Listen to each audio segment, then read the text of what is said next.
Okay. Yep. Good morning. Welcome to Municipal Council meeting of Tuesday, November the 25th on a sunny morning. Beautiful day. We have a very full day, council members, with council and a special meeting on planning and then a discussion this evening on capital budget. So get ready. I hope everyone had a good rest. I would acknowledge that we are in Mi'kma'ki, the traditional territory of the Mi'kmaq people, and we are thankful to share the land with them. Are there any announcements, acknowledgements, or recognition? Councillor Smith.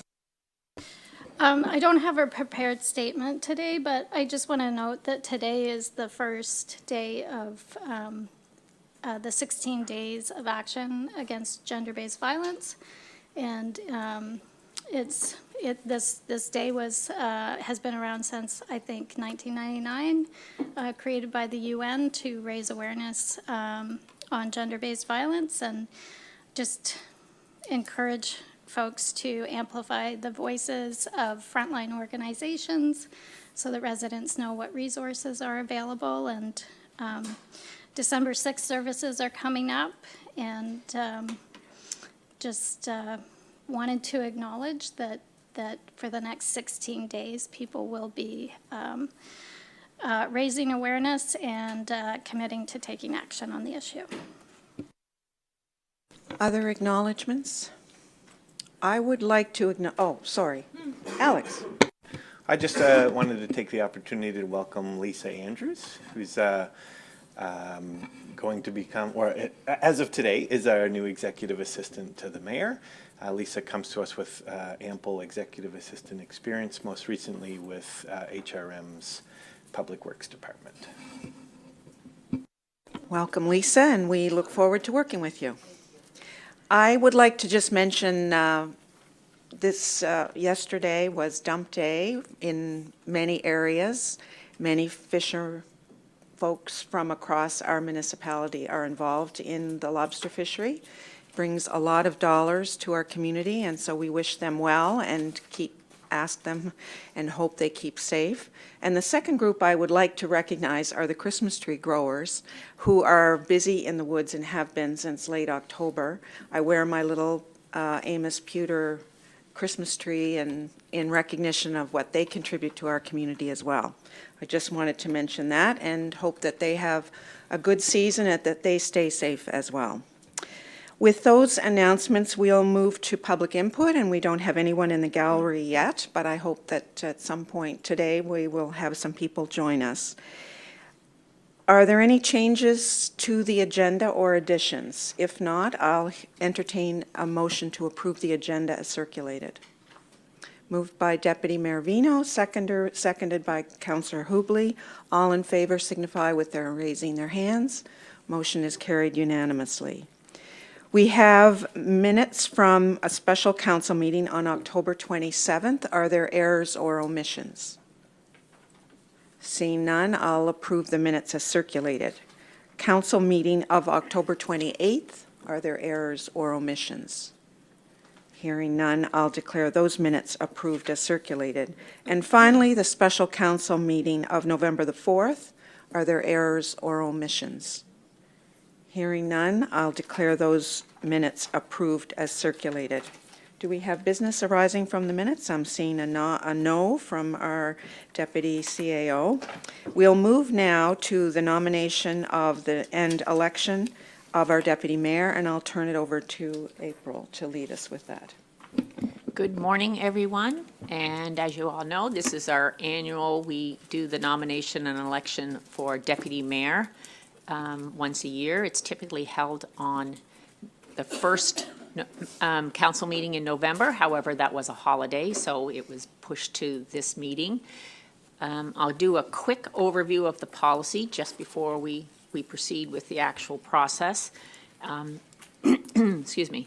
The Deputy Mayor policy that we have on hand is required by the Municipal Government Act to ensure that we have somebody who's able to step into the role and fill the duties of the mayor or assist in the duties of the mayor and they hold the same authority as the mayor when it comes to those roles.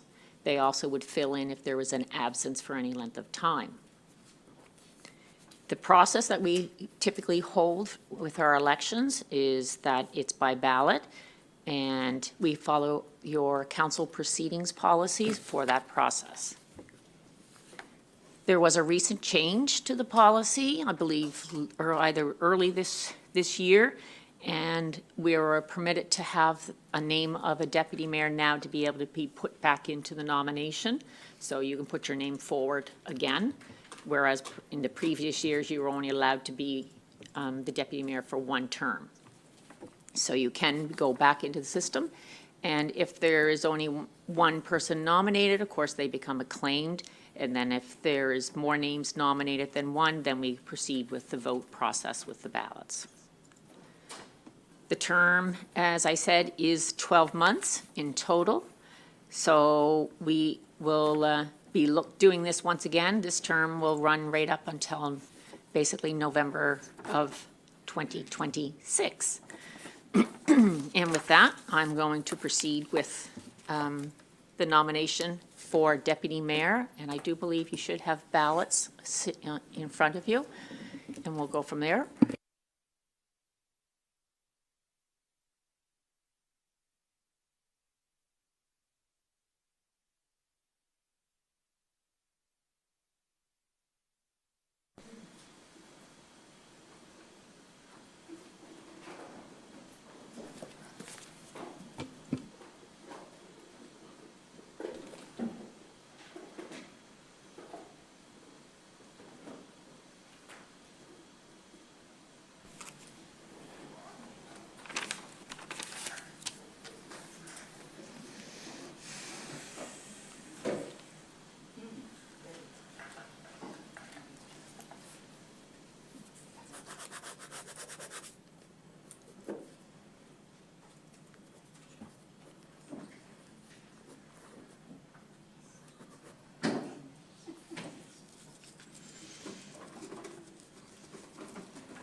While April's looking at the ballots, I want to recognize that we do have regrets from Councillor Oikel.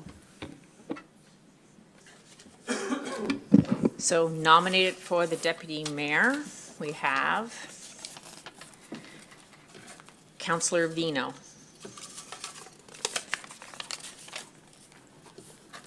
Councillor Bell.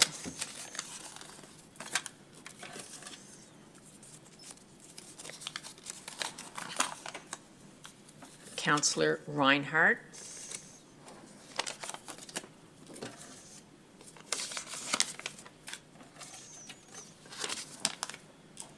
Councillor Brooks.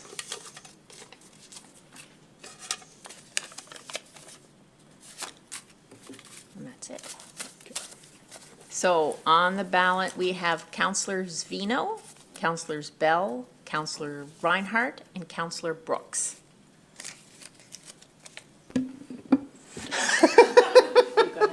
I would like to withdraw my name from the consideration, please. Okay, thank you, Councillor Brooks. Councillor Bell. I would like to withdraw my name. Thank you. Okay, thank you, Councillor Bell. So that leaves, Councillor Reinhardt. I appreciate the nomination, but I would like to withdraw my name as well. Okay. Thank you very much.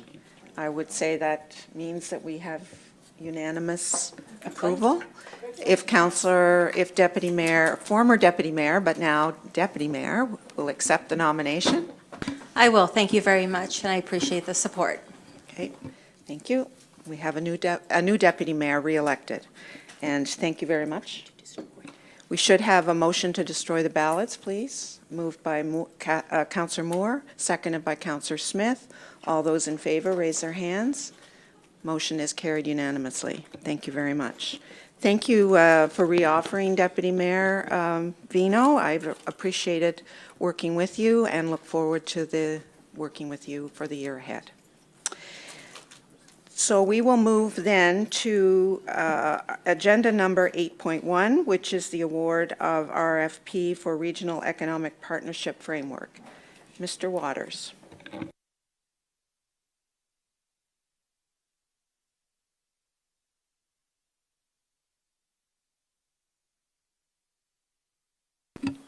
Thank you, Worship and Council. The award of RFP 2025-01407. This is in relation to our Regional Development Partnership Plan with our other partners, the Region of Queens, Town of Bridgewater, Town of Lunenburg, and the Town of Mahone Bay. We're looking at trying to establish a more formalized regional economic development organization or structure. We're not quite sure what that may look like. We did an RFP. We submitted it on September 18th, 2025, with closing of October 16th, 2025. I was happy to say we got 12 submissions, so it was really good as far as the amount of submissions, and the submissions themselves were quite good as well. We did a criteria to ensure we got the best option to look at this particular project. We broke it down into stakeholder plan, methodology and work plan, subject, project schedule, team assignments, previous work experience, work samples, and the cost of the proposal. From the submissions, there was 3 of us that evaluated the proposals, myself, the Economic Development Officer for the Town of Bridgewater, Donna Hatt, and the individual that used to work for Region of Queens, but now he's a project person for the Region of Queens and Economic Development, Richard Lane.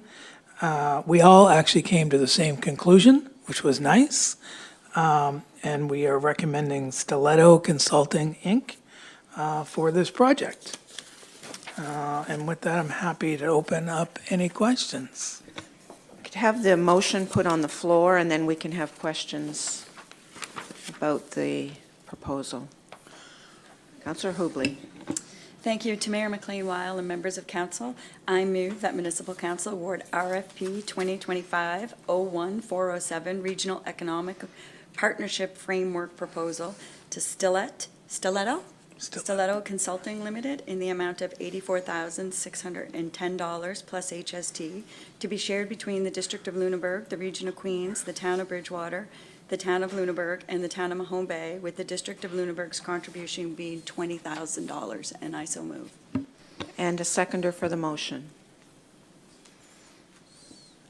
Seconded by Councillor Brooks. Discussion on the motion. Councillor Brooks. Can you give us a little bit of a insight into what we're hoping Stiletto Consulting is going to do for us? We're hoping that they come in, look independently, use their knowledge of other regional entities in North America, because they have done work across North America, and give us some sort of structure. We are going into this particular project with no preconceived indication of what the outlook may be. There are formal entities for regional economic development in Nova Scotia. There's a couple different forms that effectively are the same form, but they are different. We're hoping they give us some structures of how we may do regional economic development for the partners that are in this. It's not, the mandate wasn't to tell us how we form a formal partnership. It is what are the options for and what that could look like. So we kind of went into this one with a little more overarching and not a, we need this particular outcome. We need to know what are the best options for our partners and how we operate. I hope that answers the question. It answers some of it, yes. Thank you, Dave. I'm curious, because we had previously a REN here that people know fell apart, and I'm curious how much this consulting group is going to either have information or the ability to go and talk to some of those previous stakeholders to find out where things fell apart previously. Is that going to be part of their mandate? 100%. The reason normally in economic development strategic plans, if you want to frame it that way, because this is kind of similar to that, we don't put a lot of point structure in the stakeholder plan. It's just part of the methodology.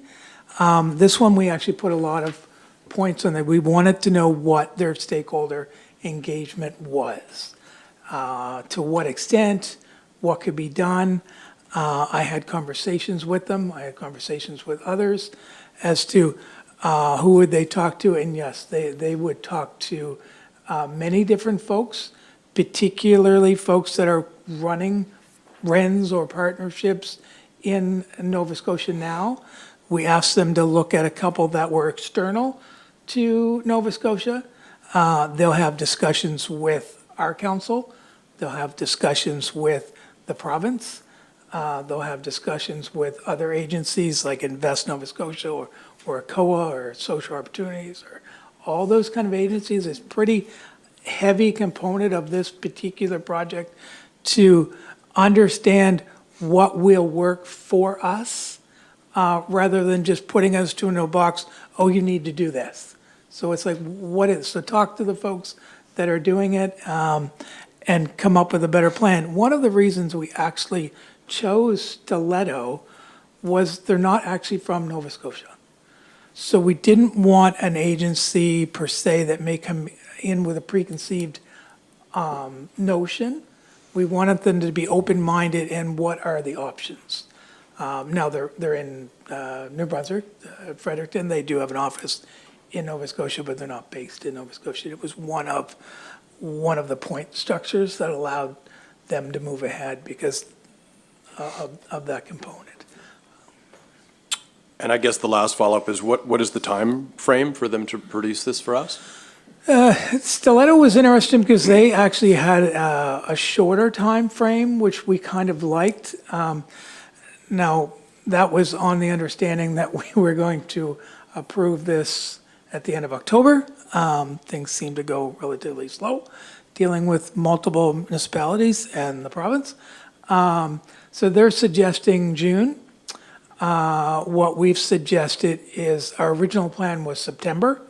So the hope is that we get a draft plan before council's break so they can review it and give it some thought, and then come back in September and have more of a joint discussions with the councils that have had time to digest the information. So the ultimate plan is to have it done in September.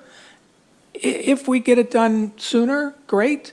But we want to be pretty diligent on this because we really would like to do it right.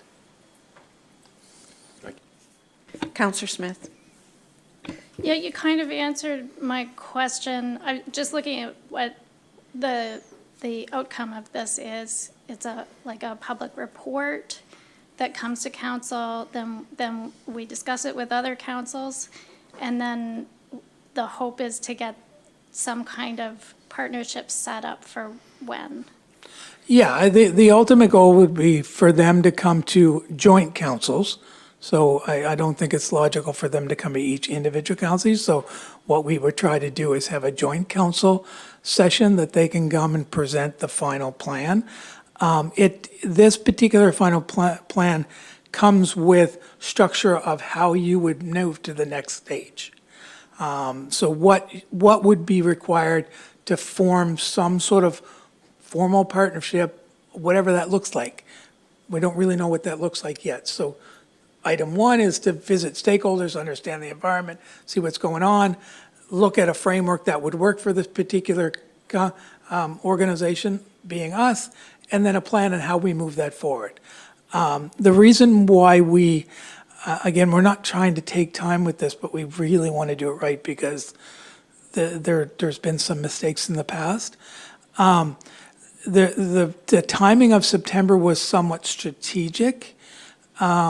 Again, giving councils time over summers to take a break and review the document, but then have it in September so that if we decide some sort of formal entity is what we want, then we could look at a budgeting perspective and what are the next steps. So in fiscal of whatever that number would be, then we could start building that out. That would probably take another year to build that out. But September, move it into a budget perspective with other councils and then start to build that out. Other questions? All those in favor of the motion as it has been outlined, indicate by raising their hand, please. Motion is carried unanimously. We'll move on to the award of RFP for Art on the Trail. Ms. Cunningham.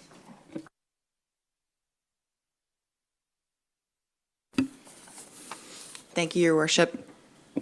This is for awarding the RFP 2025-05-402. The 2025-26 capital budget included $50,000 for the continuation of the art installation on MODL's trails and parks.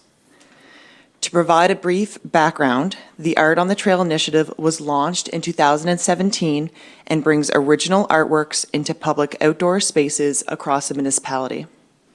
There are currently 5 installations located in the municipality, including on the Rails to Trails, the Mark, and LaHave Sunset Park. The program showcases local artists, enhances visitor experiences, and encourages greater use of outdoor spaces. In response to the RFP, 2 proposals were received. These proposals were reviewed and scored by a committee of municipal staff using the criteria and scoring as outlined in the RFP, which included the artistic merit, experience, and references, project scope, innovation and interaction, and their budget. Staff are recommending the proposal by Mind's Eye Creative Consulting in the amount of $43,600 plus HST, who also received the highest score. I will highlight aspects of the proposal. The project is titled Salmon Stories, Voices of Indian Falls. It will be an interactive, community-informed art installation that celebrates the living relationship between people, the water, the waterfall, and the land of Indian Falls. The sculpture would be a large-scale wooden salmon crafted from locally sourced woods, including pine, maple, and birch.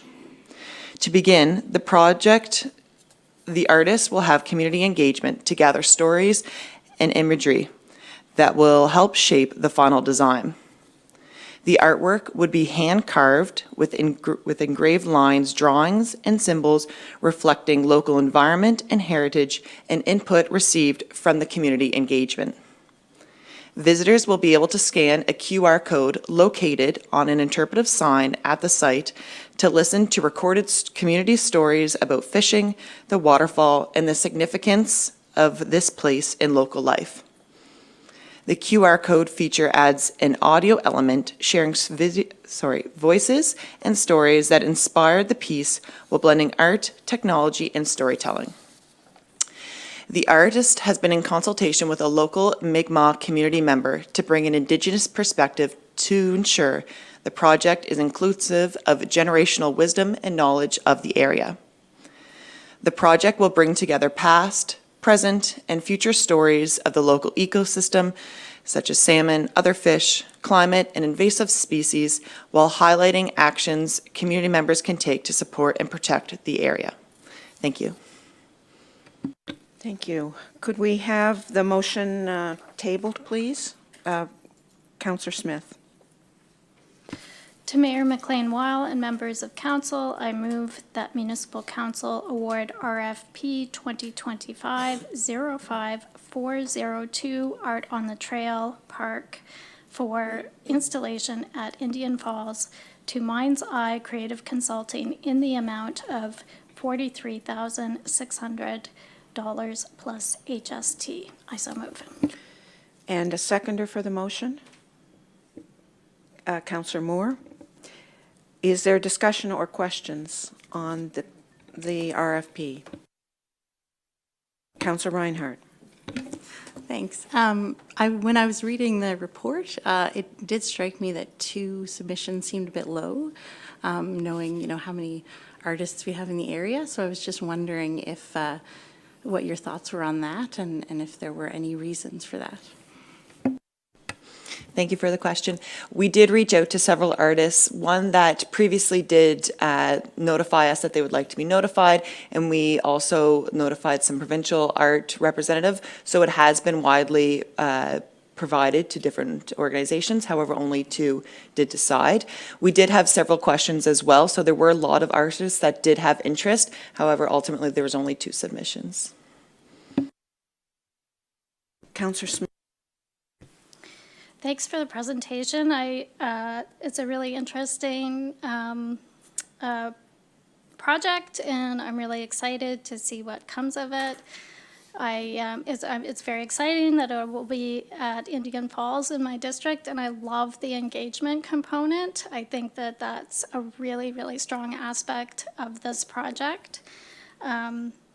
And it fits with a lot of other things we're doing at the moment. And also it ties together community and the ecosystem and history in a really interesting way. It's ambitious, and I really, look forward to it. I will echo what the point raised by Councillor Reinhardt. With these projects, I would love to see a much longer time between when the RFP is put out and the deadline. As an artist myself, and knowing how long it takes to put together proposals of this scale, I think we need to give more than, I think it was like 2.5 weeks. So just emphasizing that I would love to see that period of time lengthened, like even to like 3 months. But I do look forward. I know that we're going to look at a public art policy later next year, and I look forward to that, and I look forward to seeing this project materialize. And I just want to emphasize that this was 2 years of funding in one, so we don't normally have a budget of this size for an Art in the Park project, but it's exciting to see a project of this scale be able to go forward. Other questions? All those in favor of the RFP as presented indicate by raising your hand. Motion is carried with 1 negative vote to Councillor Brooks. We will move then to the recommendations from the Finance Committee. And I would ask Ms. Wenzel to come forward just to highlight what's in front of us. For those that may be listening or watching us, the details of the discussion related to the items coming forward are coming from the November 4th meeting. So if you wanted to go back and watch a more full discussion of the items, then you can do that by referring to November 4th, either audio recording or to the video recording as well. Ms. Wenzel. Thank you, Your Worship. Good morning, Council. So the first thing before you is the amendments to the Audit Committee policy, where we are asking that the Chair and the Vice Chair of the Finance Committee be the same Chair and Vice Chair for the Audit Committee, where the Audit Committee only meets a few times a year. It seemed to make more sense that there was some continuity with the Finance Committee, and it kind of blended well with that committee. So that was the first one. Okay, could we have the motion put on the floor, please? It's 10.1.1. Councillor Hubley. To Mayor McLean-Weil and members of council, I move that Municipal Council accept the recommendation of the Finance Committee and adopt amendments to Policy 102, Audit Committee, as presented. And I so move. And a seconder for the motion? Seconded by Councillor Brooks. Discussion on the motion. All those in favor signify by raising their hand. Motion is carried unanimously. 10.1.2. Thank you. So this is your come council remuneration and benefit policy. So we did make a small amendment to clarify that personal vehicles used for travel assignments and expenses are indeed an eligible expense. Just to clarify what eligible expenses are in the policy, it seemed to be a little unclear. So staff made that recommendation to council. And could someone put the motion on the floor, please? Councillor Reinhardt. To Mayor McLean-Weil and members of council, I move that municipal council accept the recommendation of the Finance Committee and adopt amendments to Policy 003, Council Members' Remuneration, Benefits, and Expenses as presented. And I so move. And a seconder for the motion? Seconded by Deputy Mayor Vino. Discussion on the motion. All those in favor signify by raising their hand. Motion is carried unanimously. Thank you. We will move on to the recommendations coming from Policy and Strategy meeting, which was on November 18th. Again, if you're watching or listening, you can hear the full discussion of those items that we're going to deal with now at that November 18th meeting. So we will go to Sherbrooke Lake and tributaries, recurring water sampling. Someone, you're leading this. Sure, I can provide a quick summary. Good morning, council members. So the motion before you is coming from Policy and Strategy. There was a detailed discussion coming out of recommendations from the Water Sampling Committee that had been working on Sherbrooke Lake. And so there's direction already gone to staff to proceed with education for property owners for properties that abut lakes.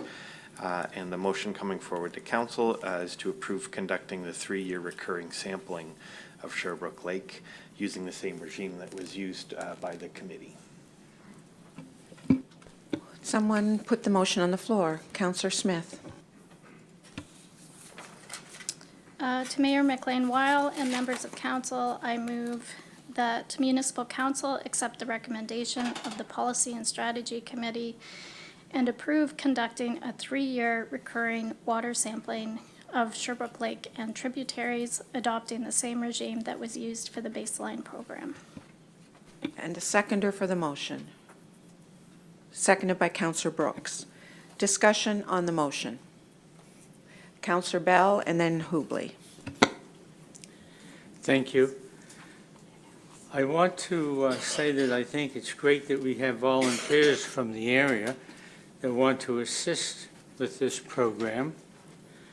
I also want to mention that I am somewhat disappointed that MODC does not want to be a funding partner as we move possibly forward with this program.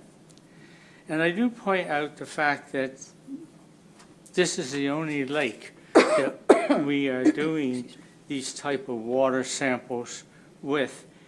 And it's mainly from a request from people who have property or dwellings, whether they be full-time or part-time, on that body of water.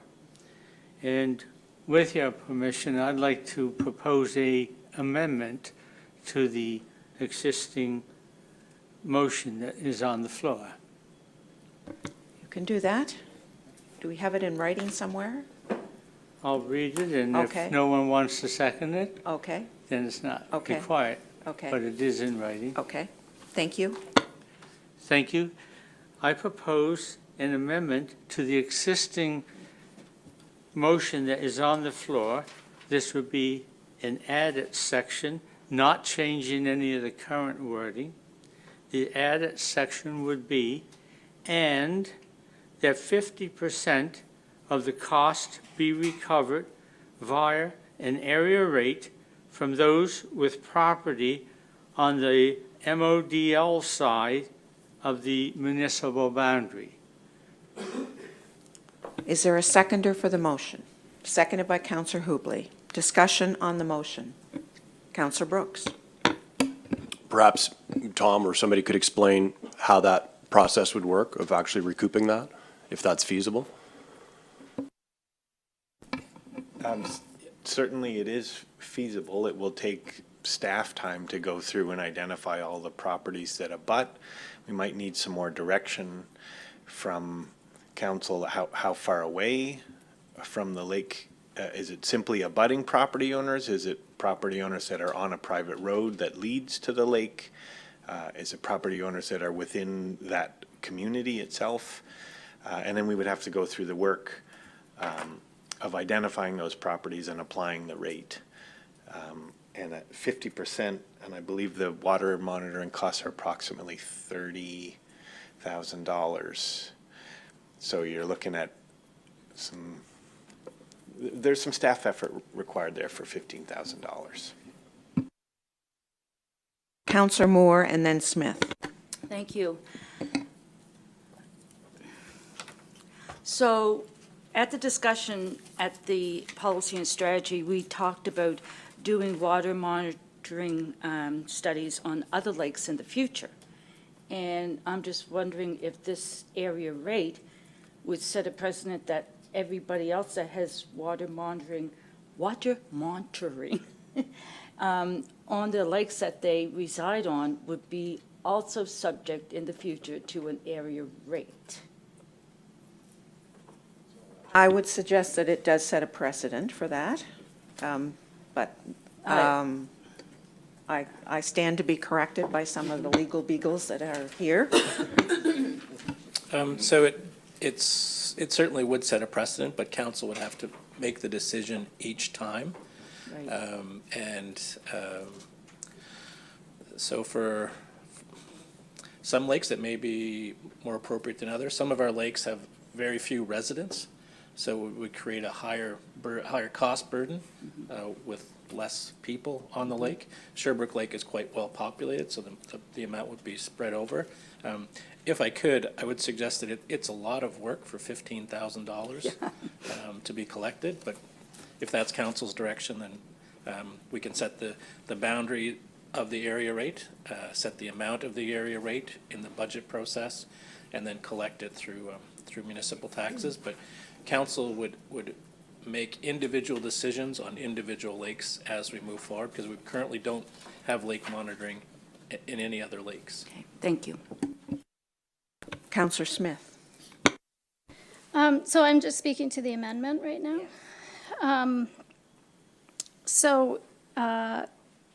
I feel like I have had a lot of conversations about the water testing program and the cost of it.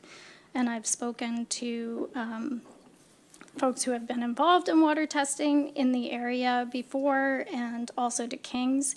And I know that the program can be more affordable and more sustainable, and also therefore more kind of able to be repeated across the county as a model.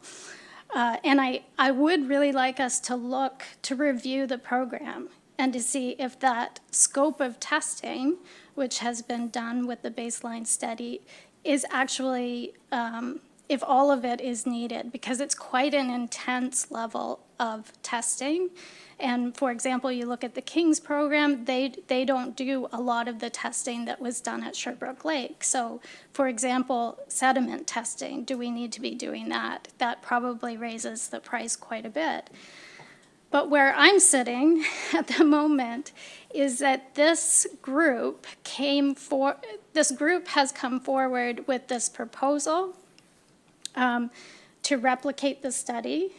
I don't think we have staff time this year to review the program and to come up with something different.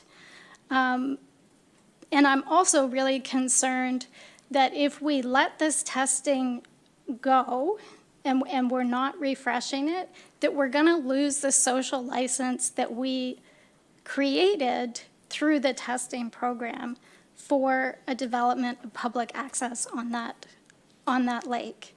And for me, like, this is a juggling act, the social license, and then also the decision of council to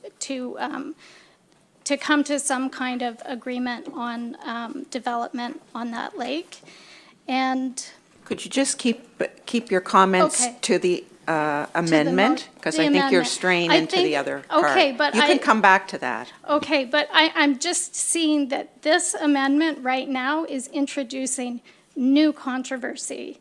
And I don't think that we need that on the issue of Sherbrooke Lake at the moment. Deputy Mayor Vino. Thank you. I agree with the concept of it going to a ratepayers, but I'm not confident to vote on it because this is a very small group that came before us wanting to continue the water testing, and I don't have the knowledge from all the users on the lake that they want water testing. So I find it hard to implement it without reaching out to all users that abut the lake to enforce a ratepayers meeting, an area rate to all users who might not want the monitoring. Okay, let's have any further discussion? Just some information. Just to remind council members, the water testing program uses volunteers from the community to collect it. So if an area rate is applied, you may have an impact on community members' willingness to participate, possibly impacting their logic. I'm paying for this on my taxes, why am I also volunteering for it? So that may have an intended or an unintended consequence on that group. So we're going to vote on the amendment, which is to implement an area rate to cover half the cost of the water testing program. I think I summarized it well, Councillor Bell, did I? Yes, you did. And may I answer a question that was asked? Yes. Who does it include? I was suggesting that it would be properties that abut the lake so that it's in line with the motion that was put on the floor in 1999 and passed. The amendment, we'll vote on that. All those in favor of adopting the amendment as proposed by Councillor Bell indicate by raising their hand. 2. Those opposed? 2, 4, 5, 6. So Moore, Reinhardt, Vino, Brooks, Burns, Smith, McLean-Weil opposed. We'll go to so the motion is amendment is defeated. We'll go back to the main motion. And we have that moved and seconded, I think. Yes? Is there discussion on the main motion? Councillor Brooks. I just want to echo what Councillor Moore said, and just for anybody that's listening, this is an issue that we are going to circle back to try to talk about how we're going to look at lakes within the municipality. So this is the motion at hand, but I do think we want to look at how we're going to address this issue going forward for other areas. Councillor Hubley, and then Councillor Smith on the main motion. Thank you. I can't support this. Like I stated in the previous meeting, I would like to see this, I'd like to see it involve more lakes, lake-specific information. We've already had testing there previously, and I think it's time to move away from just Sherbrooke Lake. Yeah, just my thoughts on that. Councillor Smith, and then Reinhardt. Yeah, I already kind of spoke to this, but I've done a lot of thinking and reading and talking to people about this, and my request of council is just to hang in there for one more year to replicate the baseline study. And we're going to have conversations about Sherbrooke Lake in the coming months, I think. And like I said earlier, I don't really want to lose that social license piece that was created with the testing on the lake. And then, you know, in the future, I think then we'll have 3 years. We can review this program. We can think about what we're actually doing with public access on Sherbrooke Lake. But in my view, I don't want to lose this update at the 3-year mark so that we have good data going into all those discussions. Councillor Reinhardt. Yeah, I totally understand the awkwardness of only looking at one lake when I think probably everyone would agree we want to be looking at all of the lakes in our area. But I am in support of this motion because I do see it having value in itself, but also if we do move forward with a broader program, I think we'll get really valuable information from the methods that are used and how the volunteers are organized that we could apply to other lakes. So that's why I'm in support of this, and then with the hope that it extends. If I might just, because I think Councillor Hubley has raised an important point about, and others have raised it as well, why would we just isolate one lake? There may be an opportunity to look at how we view community and citizen science in addressing some of these issues across our district. If we look at some of the things we've talked about around community development and offer funds in small amounts of funding to local groups that may want to take this on as a project in other lakes, it seems to me that it fits within that context in our discussions around environmental sustainability, and it does take it to that next step. And as Councillor Smith has outlined, we do have a framework now. We maybe don't need that level of regime for citizen science, a further citizen science project on other lakes, but it does give us a framework to work with as well as the experience of those volunteers. So I hope that Councillor Hubley will bring this back in some of our discussion around environmental sustainability and climate change and our thinking around how we might fund community projects supporting some of those initiatives. So I think it fits in that bucket. It may not fit today, but it'll fit in, I think, in some of that discussion. So I wanted to add that to the discussion. Is there further comment on the motion? All those in favor of the motion signify by raising their hand. Those opposed? Councillor Hubley, Bell, and Deputy Mayor Vino opposed, but motion is carried. We will move then to the approval of amendments to policy 002 committees. And someone will, April, thank you. If council remembers, back on November 4th, there was discussion around amending terms of councillors sitting on boards, committees, etc.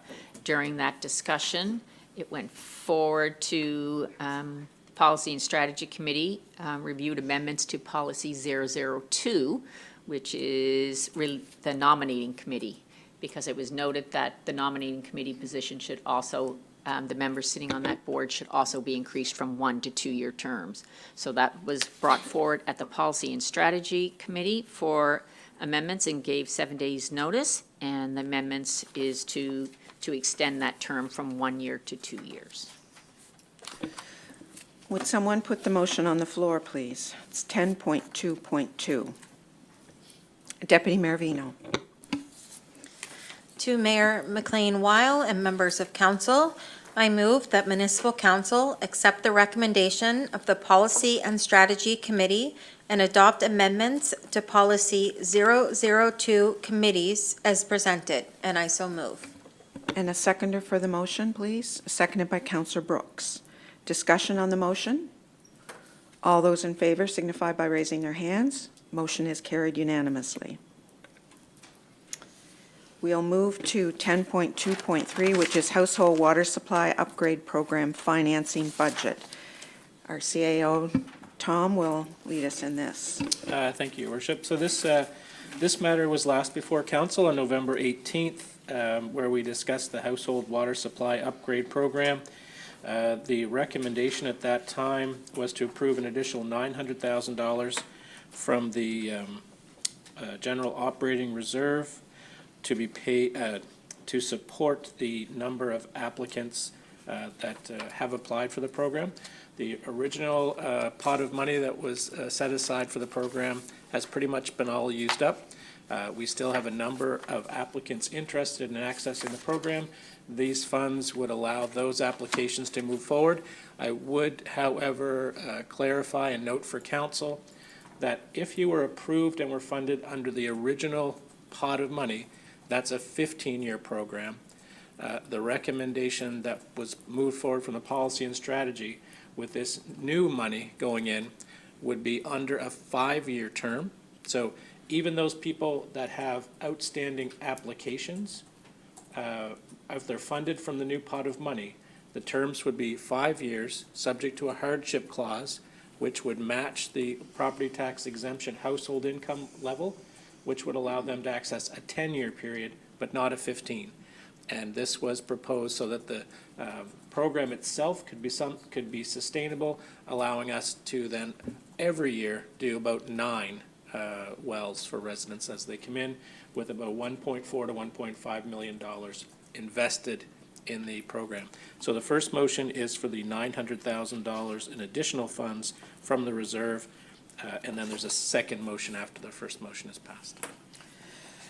Okay, Councillor Bell? Councillor Bell? Are you ready for Yes. the motion? Thank you. To Mayor McLean-Weil and members of council, I move that Municipal Council accept the recommendation of the Policy and Strategy Committee and approve an additional $900,000 for the water supply upgrade program to be paid from the General Operating Reserve. I so move. And a seconder for the motion. Seconded by Councillor Hubley. Discussion on the motion. All those in favor signify by raising their hand. Motion is carried unanimously. The second motion that's related to this is, would someone put that motion on the floor? This relates to the repayment and the implementation of the hardship clause, which would then relate to our property tax rebate program in terms of income levels. Councillor Bell. Thank you.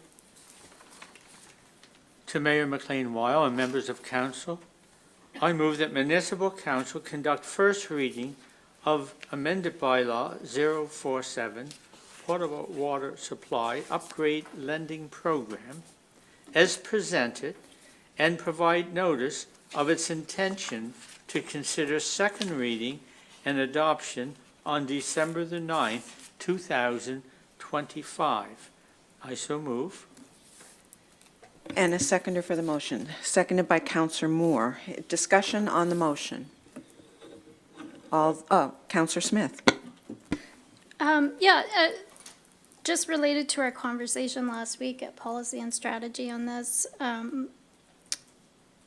I am wondering about collection of more data on who is using the program, so that in the future when we're making, it's very hard to make decisions about policy design around some of these details without knowing who's using the program. So is it possible for us to collect data about, like, which income brackets people are in, who are making use of the program, who we're reaching, who we're not, those kinds of questions? Thank you for the question. So we will be collecting information if they apply for the hardship clause, because they'd have to demonstrate that their household income is below the threshold. It's around $62,500. But the current application has no credit check, so we don't get further or more detailed financial information. So we would know the property tax exemption numbers, which would allow us to see what percentage of the overall applicants fall within that category, but we wouldn't have information above that category. Well, some of the analysis of this, of these changes noted that that one of the fallouts of having the low income threshold set at 60,000 and then also having the 5-year term, we might be missing a whole like middle income, a whole swath of middle income people who don't qualify for a low income change in terms to 15 years, but they also can't afford the 5-year payback rate. So how will we know if we are missing middle income folks, if we're only collecting the information for the low income people? And can we at least have some kind of like voluntary, like often when you take part in a survey or something, there's voluntary information that you give around your income level. I'm just wondering if we can add that to the application so that in the future, when we're making these policy design decisions, we have more to go on. I just want to, well, you go ahead and answer. Were you going to answer? Oh, okay. You were going to answer. All right, Tom, thank you. So part of the challenge in introducing changes to the application currently is that the funding that we have for that $900,000, those applications are in, and we don't have that information. So it would mean we'd have to go back to the applicants and ask them to voluntarily disclose information that we weren't previously asking for. And that would have to be Clean doing that, because Clean manages the program for us. And so we don't know if there'd be any additional charge for that, whether they are willing to do that, because we haven't had the discussion with them to see if they would be open to it. So at this point, the way the policy has been proposed, we'll get the lowest income information of people that qualify. I suspect if people are finding that the change makes it unaffordable, we will hear from them. And it will likely be emails to councillors or the mayor or to myself or to Clean, who could then report back to us. But if council wants us to look at changing the application program on a go-forward basis, we could look at that. But I think going to the group of applicants and asking for additional information based their income and household size, maybe, it's hard to say how that would be received at this point. Councillor Reinhardt and then Hubley. Yeah, I really think we need more data on this, whether that's going back to the people who've already applied or going forward with new applications. I don't feel like I have enough information on this program. I have an idea of what I think will happen with this change, and I think we probably won't get any or very few applications that apply, of people who qualify for the property tax rebate. And then I think there'll be another sort of moderate income level that just don't apply because they can't manage the 5-year repayment restructure. So it's narrowing the field of who can access this a lot. So that's what I think will happen, but I don't have the data to back that up. So I would love to be collecting some more information on this. So if I could, so that's information we would know if people withdraw their applications as a result of the shorter timeline and increased funding. So we could see the numbers, because we know the current number of applicants, number on the waiting list. If we see a mass withdrawal, then we can report that to council, because we won't be spending the $900,000. So we can provide that level of update after the change is made, and we see where it goes. But again, going through the process of going out and asking those people for their salary, which they may or may, their household income, which they may or may not share, would put an extra burden on, when our goal is to get the money into the hands of Clean, so that homeowners that have dry wells and are interested in having drilled wells can access the funds and access the well drillers to get it done. And the program can continue to change and grow from an administrative perspective as we move forward, but we think that it's very important to get the funding out the door and get the policy changes in place to support that. And then we can look at it in more detail as we continue to move forward. I think it's important to remember that we don't have an unlimited amount of money to put into this program. So the issue of access, I think taking the step of implementing the hardship clause does help to target the funds where we want it to have the most impact. I hear what people are saying, and if we had a much larger pot of money, I think it would be wise to look in more detail and collect some of that data. But I think what we're doing is trying to respond as quickly as possible here and deal with the limit, I'm going to say, limited amount of money that we can actually invest in a financing program, and recognize that we would like it to be sustainable. And I think that recognizes that the issues around drought in our community are going to continue, and we're trying to provide some way of addressing it. But we don't have a large pot of money to really invest in this. So it's not perfect, but it is a step towards trying to deal with it. And I think the refinements we're making are a step towards it, albeit not perfect, but are trying to help target that funding in a way that is most beneficial to the people that really are maybe hard pressed to do this and take this step. I just wanted to make sure we put this in the context of what we have for budget here, because I think that's important to remember. Elena will correct me if I'm misspeaking here, but I believe that it's a simple matter for us to get exit survey type information. If a resident has signed up and is on our wait list and then they leave from there, Clean can ask them why they left, and we can bring that information back to council. That seems like a reasonable entry point, at least, to get some of that information. Through your worship, just to some of the questions council have asked. So we already know we have 78 applications right now, about, correct, maybe 48, 50 of them are secured under the 15 years.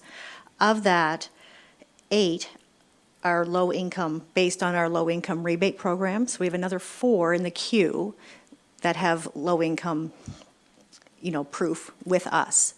So if council makes this change, I'm certainly not opposed to making sure we contact those 4 that we know, and, so that we know you've already applied for our rebate. So under this program, you're eligible for a hardship clause. Do you wish to proceed with that? The finance department makes deals and payment arrangements with people all the time, because that's what we're kind of in the business of collecting your tax money. So, we have staff trained in discussing these kinds of hardships with residents, and we're certainly not opposed to managing the hardship clause as presented. Other discussion or questions? Councillor Hubley. I think a lot of my questions have been answered. I do support this motion. I'm happy we can pivot in a time of need, and I appreciate the hardship clause. But I do think that Councillor Smith brings up a good point, and I don't expect us to go back on any applications, but going forward, I would also appreciate that information. Councillor Burns. I just wanted to bring this back. This program exists to get wells in the ground, and you can have multiple policy objectives here, but as a municipality, I think we signed on to this because if you go back to the history, it's that climate change is showing that there's wells that are increasingly drying up. We need more drilled wells because that's the kind of infrastructure that we want in individual homes for people to be able to have more resilience in where they live. The problem we're facing is that there are so many people who are experiencing dry wells that they want to access this program, that the backlog has become so large that we can no longer tell people they can use the program in a timely manner. So how do we recycle a limited pool of funds so people have an alternative source of lending for their home that they can access without breaking their current mortgage term, accessing a personal loan at much higher rates, or foregoing other things? And it's secured against the home and lowers our risk and checks our boxes for low risk. And at best, to me, it makes sense to be able to say we need to make these changes so more people can access this. Unfortunately, there are going to be some people that this is going to be the reason they don't do that program. I think that there's going to be a lot of people who would probably need to also turn to deeper pockets through the province where there are housing programs to help people get in and facilitate the repairs to their homes. There are programs right now that you can go and access that are $18,000 loans, $10,000 at almost no interest, and $8,000 in grants. I do them at work all the time for people.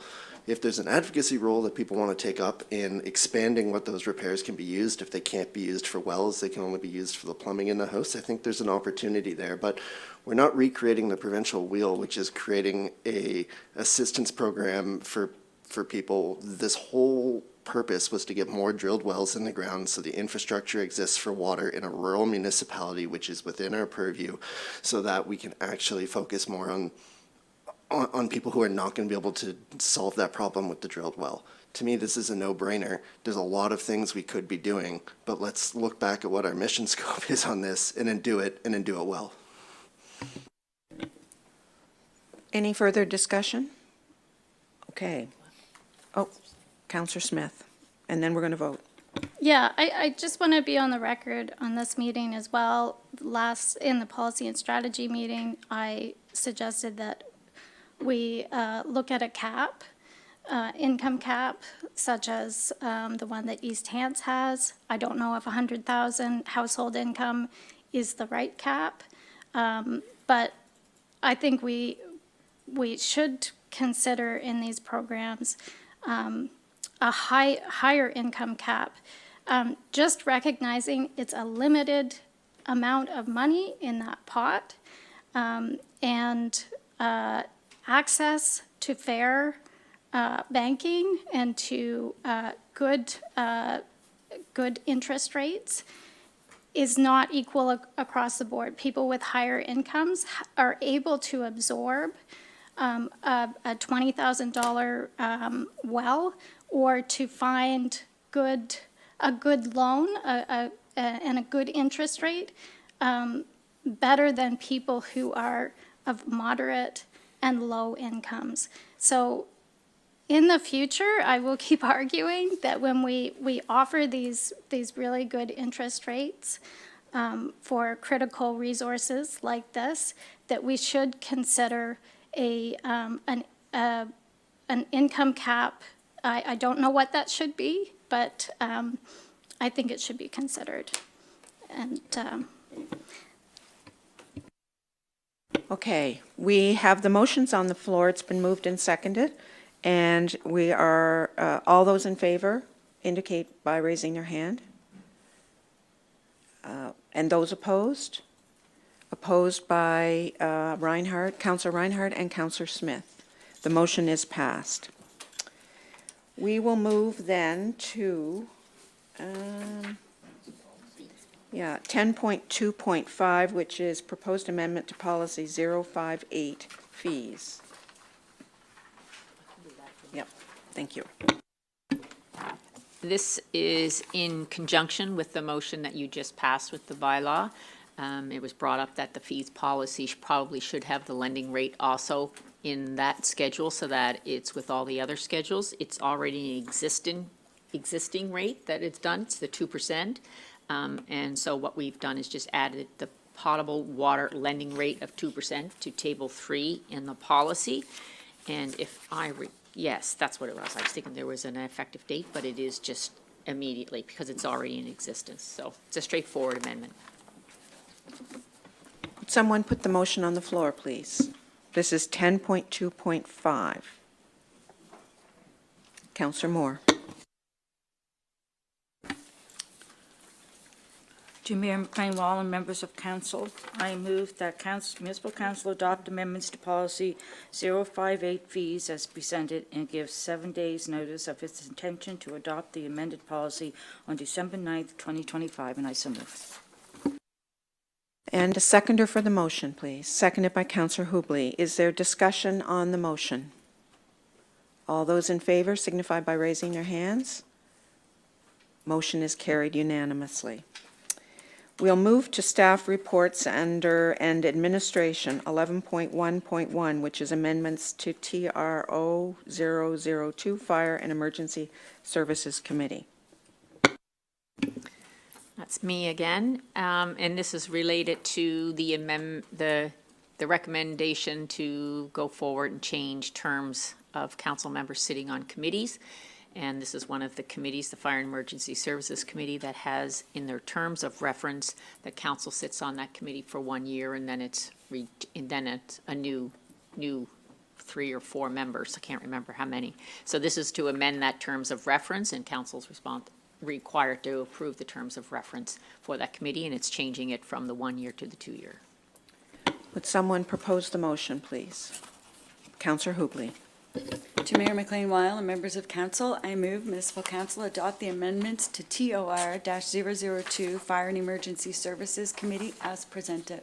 And I so move. And a seconder for the motion, seconded by Councillor Brooks, Councillor Brooks. Discussion on the motion. All those in favor signify by raising their hands. Motion is carried unanimously. And 11.1.2.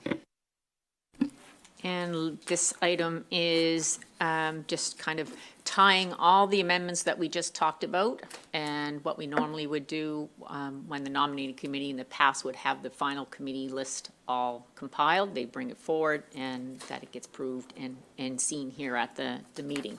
So this is, as I said, council gave direction back in November, and they added some other items on the list, which was the CAO Evaluation Committee and the Bridgewater Source Water Protection Advisory to a 4-year term. The nominating committee went to 2-year term, and then all other committees 1 year to 2 year. So we've compiled all those in motions today, and what you see in front of you in the package was a complete list and of the new proposal. And so just to ratify that, to make sure that it's all tied together, there's a motion to do that. Thank you for the explanation. 11.1.2, would someone propose the motion, please?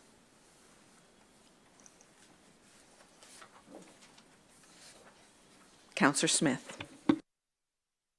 To Mayor McLean Weil and members of council, I move that municipal council approve the revisions to the committee, boards, commissions, appointment list as presented. And a seconder for the motion, seconded by Councillor Brooks. Discussion on the motion? All those in favor signify by raising their hand. Motion is carried unanimously. And 11.1.3, which is a 2025 grid application for center school demolition and remediation. Alex. I'll speak on behalf of Amy Wombold, who did all of the legwork here. Just want to make sure she gets that credit. The GRID program stands for Growth and Renewal for Infrastructure Development Funding. The province likes to come up with cute acronyms for their funding programs. As you all know, Center School has been a funding priority for us. We have been struggling to find the best fit for that project. It's had a long history with the municipality where we've tried to repurpose it, move it into other hands. We are pretty close to the end of the road on that front. We have an estimated $5.5 million bill awaiting for the demolition and remediation of the building, removal of hazardous materials, and remediation of the soil. The GRID program is a little bit different than other provincial funding programs. It's only 50%, so there's no federal share included in it. And you can only have one GRID application in at a time. So if you are awarded a GRID project, you can't submit another application until that project is complete. We currently don't have one underway. initially, provincial staff suggested that it wasn't a good fit. They're looking for housing projects essentially. We don't see any other options available, so we've attempted some soft advocacy, trying to have the province reconsider, see if there's other ways to fund this. In the meantime, we're putting Center School in as a grid application, and we've asked the mayor to sign a letter advocating for it and the importance of having this addressed, particularly as it's not a project that the municipality initiated or was responsible for the contamination itself. It's on council's table today because the provincial government requires a council motion in order to ensure that the council is actually supportive of the project. Okay, Councillor Bell, would you put the motion on the floor and then we can have a discussion? Thank you. To Mayor McLean-Weil and members of council, I move that council endorse the Center School demolition and remediation project as its submission to the 2025 Growth and Renewal for Infrastructure Development Funding Program. I so move. And seconded by Deputy Mayor Vino. Discussion on the motion. Councillor Bell. Even if we're successful on this, we're probably looking at over $2 million of what we would need to pay. But look at that eyesore every time I drive by there. And it's been brought to my attention, and I'm sure it's been brought to other people's attention. The other thing is the safety factor, both for individuals possibly entering the building or being a fire hazard. And I think that it's time that we take some action on this. I'm surprised that the province didn't take me up on my offer of selling it to them for $1, but they apparently didn't need the extra property. So I will vote in favor of this, even knowing it's going to cost us money. We have tried several times and came close to repurposing it for other projects, but there always seems to be an issue. Unfortunately, there was asbestos added to the project that we actually didn't do as municipal property owners, but we're now tasked with cleaning this up. So it comes a point in time where you just bite your upper lip and move forward. And I don't think that, especially for people living in that area, will be upset that we spent this extra money by trying to clean up this mess. Councillor, I'm not sure if it's Vino or Brooks first. Deputy Mayor Vino and then Councillor Brooks. Thank you. I'm looking forward to putting in this application and hoping for its success. And I'm confident to say that knowing there's no way to repurpose this school, people want to see it come down. And while it is vacant, there's thousands of people who visit that property every year to make use of the soccer fields that are adjacent to it. And I as well, as Councillor Bell pointed out, am worried about the safety concerns with kids that try to use the school as a jungle gym. It's the best way to put it. So thank you. Councillor Brooks. I'm curious with this asset that we have on our hands and with the need of housing, have we ever entertained any conversations with any housing development people we have? Tom, can you talk to me a little bit about that, please? Yep, sir. So we've had a number of interested parties look at the property, including one, just this fall. And the challenge has always been cost of remediation and the availability, both the quality and quantity of water on site. One developer in particular went as far as to have some kind of testing to indicate the volume and the pressure that would be available for potable water on site, and it was not sufficient to support residential housing. So we've explored the opportunities that could be explored. We entertained those parties that were interested in. Generally, all have come to the same conclusion, that it's not suitable for residential housing development. If I can just follow up. And so can you tell me the level of remediation that we're doing? Is it conceivable that this would be park worthy after we remediate it? So my understanding is that there isn't a lot of difference in the costs remediating to residential and non-residential.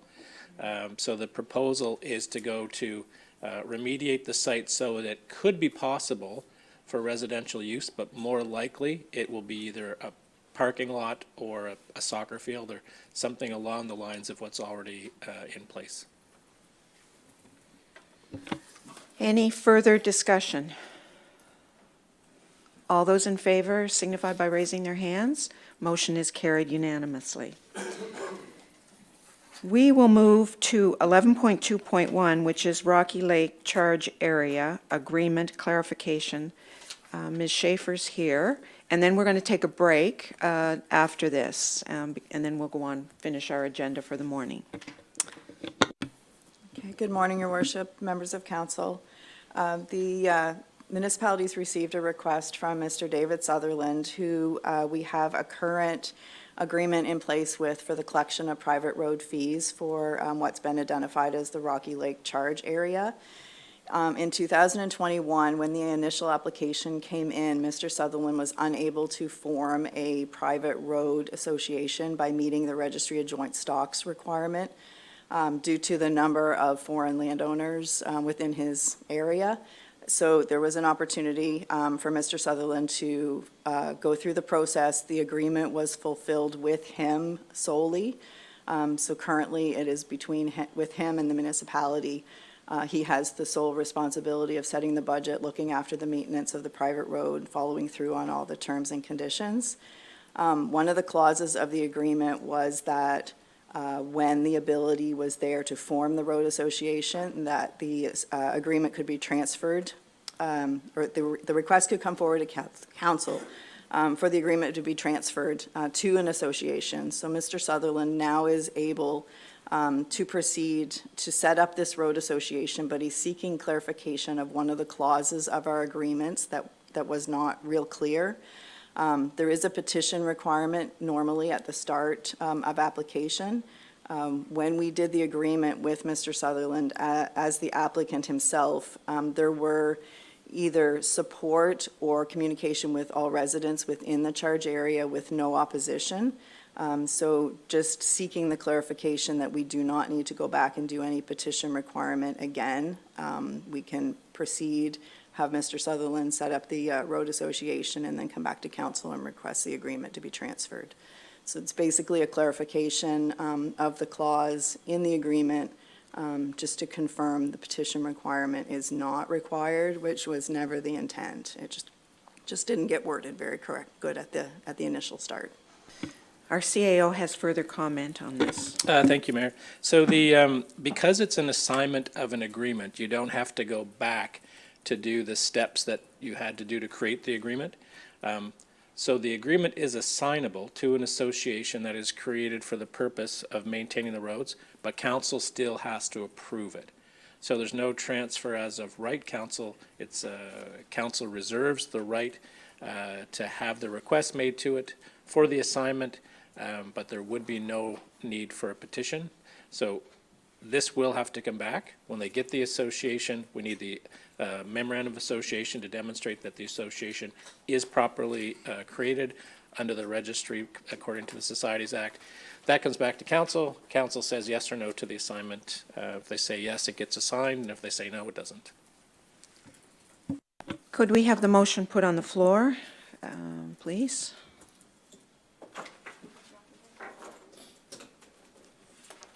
Councillor Hubley, maybe? Sure. Thank you. Just wondering who had Rocky Lake in their district. I think it's you. Yeah. I think it's Wickle. Anyway, to Mayor McLean Mile and members of council, I move that municipal council amend the December 14th, 2023 renewal agreement for the collection of private road fees between David Sutherland and the municipality of the District of Lunenburg by replacing Clause 8 as presented, and I so move. And the seconder, seconded by Counselor Smith. Any discussion or further clarification needed? All those in favor signify by raising their hands. Motion is carried unanimously. We will break for 10 minutes, and we'll come back to hear reports and resume our agenda.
We'll resume our council meeting, and we will go to reports, starting with the MJSB report, Municipal Joint Services Board report.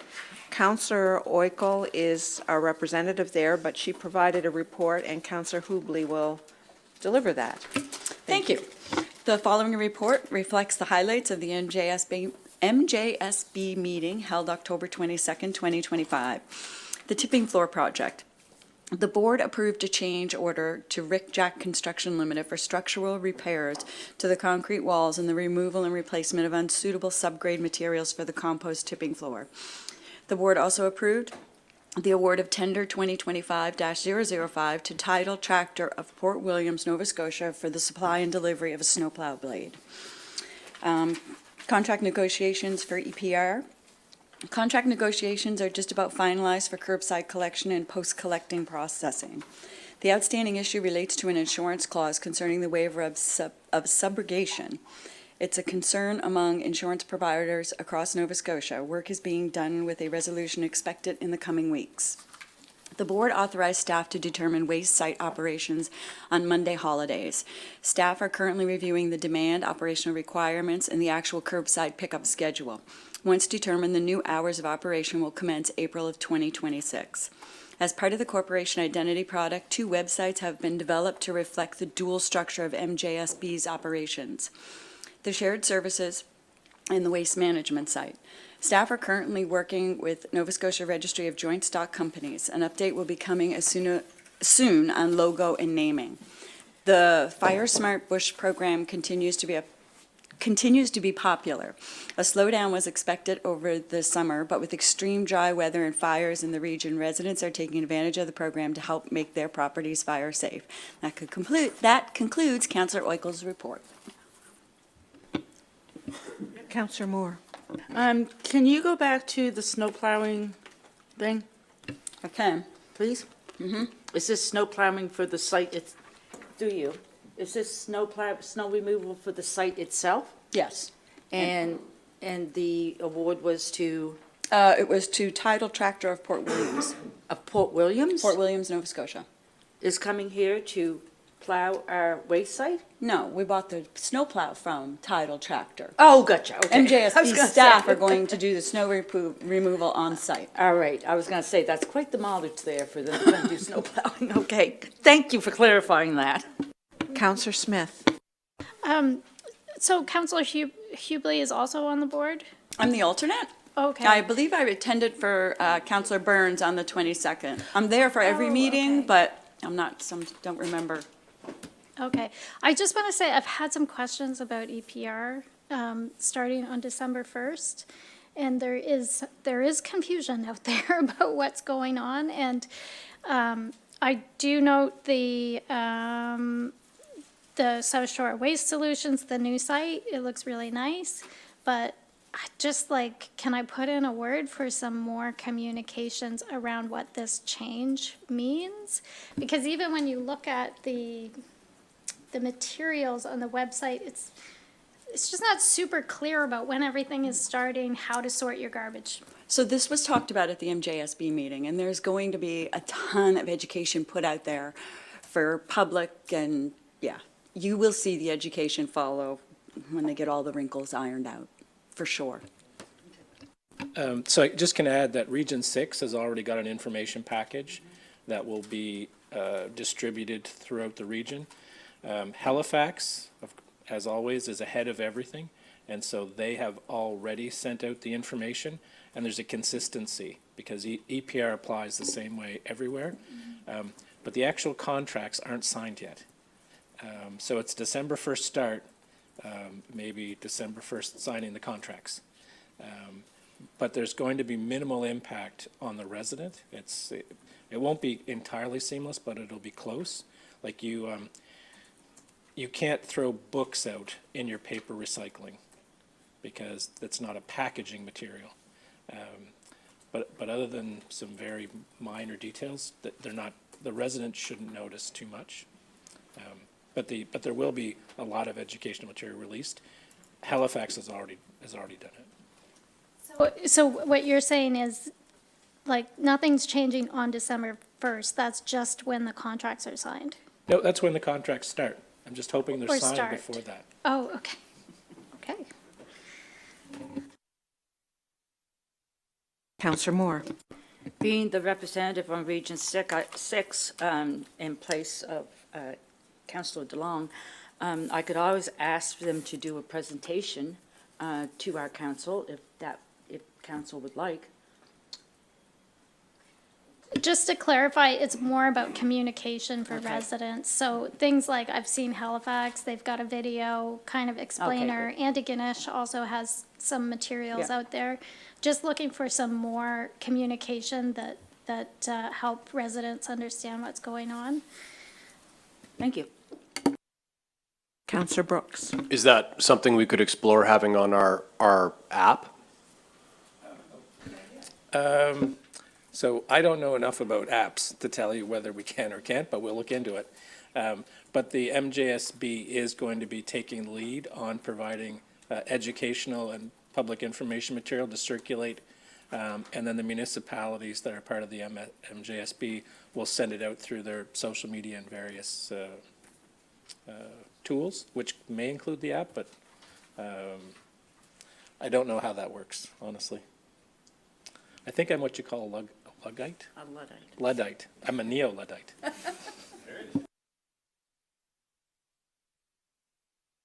Okay, anything else on that? We'll stay tuned for the information from MJSB. Deputy Mayor Vino. Thank you. It seems like it's been a little while since the last update, so I do have probably some crossover with some things the mayor's going to say, but attended the NSFM conference with several other members from this council. It was done very well, particularly we had a session on social media and how that's changed life as a politician, municipal councillor, and it was very eye-opening. I just wanted to make reference to that. We've been going through some public consultation lately. 2 of those meetings were on land conservation in Riverport and New Germany. And I really enjoyed these sessions because it brought community members out to talk with each other, share stories, show some of those special places that we don't really know about. So it was really uplifting to see everybody come and get along and there for the same purpose. There was a housing strategy session in Dayspring and Broad Cove, and while attendance was not as high as the land conservation, there was a lot of value in those who came with the ideas that they shared. Also had a REMO meeting and attended the LQ Lunenburg Queens Awards banquet, and it was a packed house and it was beautifully done. Congratulations to all those who were nominated and those who got awards. And regular county duties, agenda briefings, check signings, and all other meetings as assigned for me. Thank you. And following up from that, my report, and you're right, it seemed like, in fact, I went back to Joanne and asked how long since I did a mayor's report, but because of Nova Scotia Federation of Municipalities meeting and some of our changes in meetings, it had been a while since I wrote a report. For all of us, the last 6 weeks have been very busy with many community events and a significant number of public engagement and council meetings, which I think Deputy Mayor Vino has outlined. Most recently, we participated in the annual conference of the Nova Scotia Federation of Municipalities, and I want to congratulate Councillor Smith on her election to the Board of Directors, and our neighboring mayor, David Mitchell, was elected as president, so Lunenburg County is well represented. These meetings provide educational opportunities, networking activities with councillors from across Nova Scotia, and an opportunity to speak directly with a wide array of provincial ministers who have specific interests in municipal work. I took 3 days of training in the art of hosting led by Tim Mary of Mahone Bay. This workshop provided the 60 participants with practical experience in leading and planning meeting structures and facilitations. It was an excellent session, and I appreciated the opportunity for my own professional development, which I hope will help us as a council. I have suggested some staff should take the training to provide a valuable internal resource, given the number of meetings and activities we are involved in hosting and leading. I attended a conference on wildfire prevention and mitigation along with Councillor Smith and Oikel. The event was well attended by many local woodlot owners and provided a good introduction to the need for prevention and planning associated with mitigation of wildfires. Western provinces have established programs operating at the municipal government level because of the serious fires they have experienced over the last 10 years. The Atlantic provinces do not have the same history with forest fires, and so the conference was well appreciated by those attending and outlined many of the considerations that should be made by both provincial and municipal governments, along with landowners and woods contractors. Councillor Reinhardt and I attended a community meeting about the road conditions in the Arties Pond area near Vogler's Cove and Cherry Hill. Department of Public Works staff announced some road improvements to be completed during the summer of 2026, which was very well received by the community meeting. I attended an open house at the Indian Point Fire Department's dry hydrant location. This project required a lengthy series of approvals from the Department of Environment, Department of Public Works, Department of Natural Resources, and the local landowner whose property abuts onto the pond where the dry hydrant is located. There was considerable community support for the project, which cost approximately $70,000. I attended my first Diwali celebration at the Nova Scotia Community College.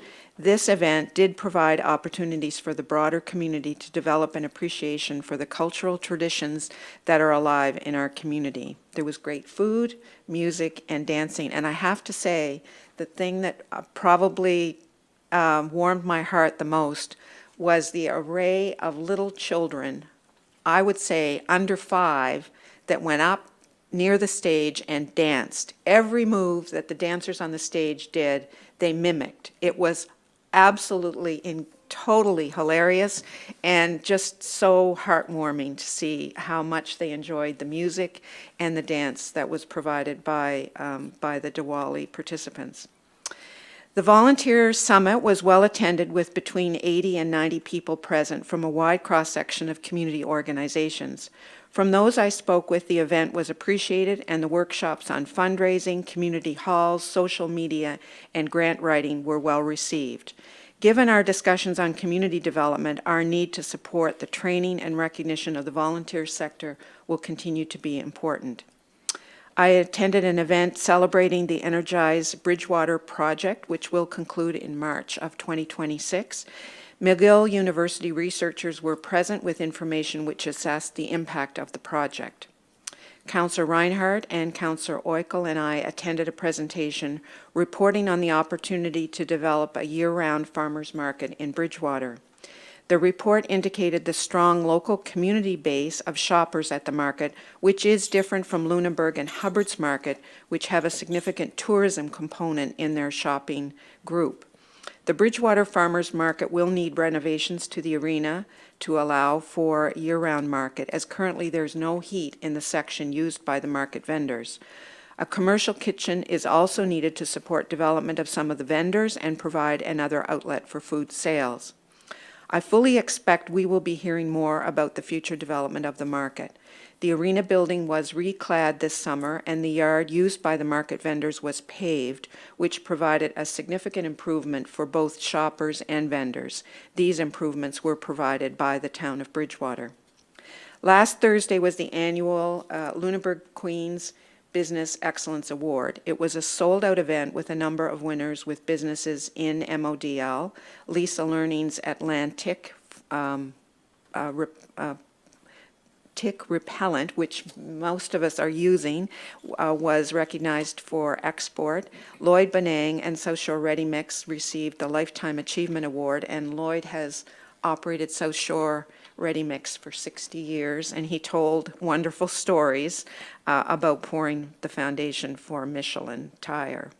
And Buck's Home Hardware and Ryan Buck were recognized as Entrepreneur of the Year. Other events included the 10th Annual Lunenburg Literary Festival, sponsored by the South Shore Library, Remembrance Day Parade at the Bridgewater Cenotaph, and Remembrance Day Banquet at the Legion in Bridgewater, Christmas in Petite, and Unbridled, which is an annual event hosted by Margaret and Ernest Carver, featuring the work of their son Matthew and a number of local makers and crafters. And on Saturday, with Councillor Burns and Councillor Smith, we attended the Northfield Fire Department Annual Banquet and Service Award presentation, and we saw their nice, big, brand spanking new fire truck, which looks like a monster vehicle I would not want to meet on the road. And that concludes my report. We will move to in camera, so we need a motion to do that. If someone would propose that, Councillor Hubley, seconded by Councillor Moore. All in favor signify by raising their hands. Motion is carried unanimously.